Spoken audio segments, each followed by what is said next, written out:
एक समय की बात है। पहाड़ों से घिरे एक छोटे से गांव में 24 साल का एक युवक रहता था, जिसका नाम था मार्को। मार्को बहुत बेचैन रहता था। उसका मन हमेशा तरह तरह के विचारों से भरा रहता था। दिन भर उसके मन में अलग अलग सोच आती और जाती रहती, और ये सारे विचार उसे थका और परेशान कर देते थे। वह हमेशा अपने अतीत के दुखों में उलझा रहता और भविष्य की चिंताओं में डूबा रहता था।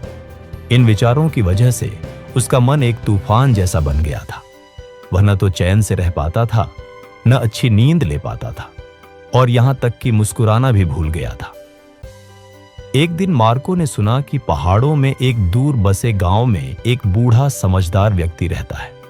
लोग कहते थे कि वह व्यक्ति पहले शहर में एक मशहूर मनोवैज्ञानिक था।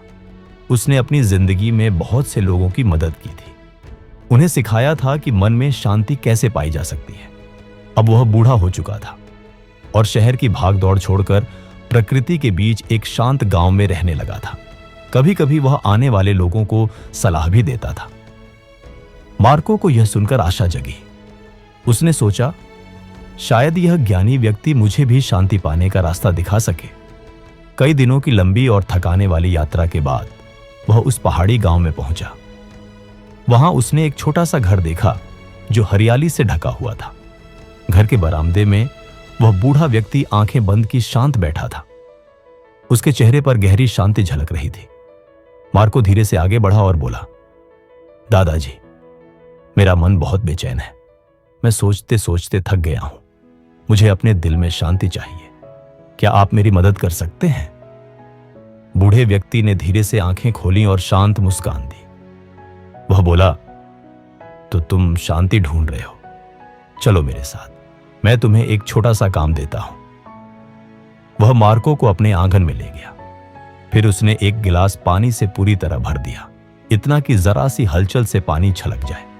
फिर उसने कहा, अब इस गिलास को लेकर गांव के किनारे तक जाओ और वापस आओ, लेकिन याद रहे, एक बूंद पानी भी नहीं गिरनी चाहिए। मार्को थोड़ा हैरान हुआ, लेकिन उसने पूरा प्रयास करने का निश्चय किया। वह बहुत सावधानी से गिलास पकड़े हुए चलने लगा। रास्ता संकरा और व्यस्त था। कोई चल रहा था, कोई दौड़ रहा था। दुकानदार ग्राहकों को बुला रहे थे, कुत्ते भौंक रहे थे, पर मार्को ने किसी और नहीं देखा। उसकी नजर सिर्फ गिलास के पानी पर थी। वह धीरे धीरे कदम दर कदम चलता गया। गांव वाले उसे आश्चर्य से देख रहे थे, लेकिन कोई उसे परेशान नहीं कर रहा था। सब समझ रहे थे कि वह कुछ सीख रहा है। आखिरकार मार्को वापस पहुंचा और बोला, दादाजी, मैंने कर दिखाया। एक बूंद पानी भी नहीं गिरा। बूढ़ा मुस्कुराया और बोला, अच्छा, ये बताओ, क्या तुमने रास्ते में बच्चों को खेलते देखा या कुत्तों के भौंकने की आवाज सुनी? मार्को ने चकित होकर कहा, नहीं, मैंने कुछ नहीं देखा, कुछ नहीं सुना। मेरा ध्यान तो सिर्फ इस गिलास पर था। बूढ़े ने फिर मुस्कुराकर कहा, यही है रहस्य जो हमेशा तुम्हारे भीतर था, पर तुमने कभी जाना नहीं।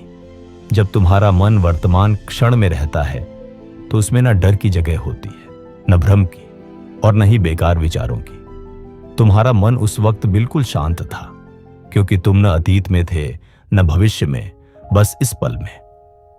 धीरे धीरे मार्को को समझ आने लगा, यही तो वह शांति थी जिसे वह ढूंढ रहा था। शांति कोई बाहर मिलने वाली चीज नहीं है, वह तो हमारे अंदर पहले से होती है। बस जब हम इस पल में जीना सीख जाते हैं, तब वह प्रकट होती है। मार्को ने सिर झुकाकर कहा, दादाजी, अब मैं समझ गया।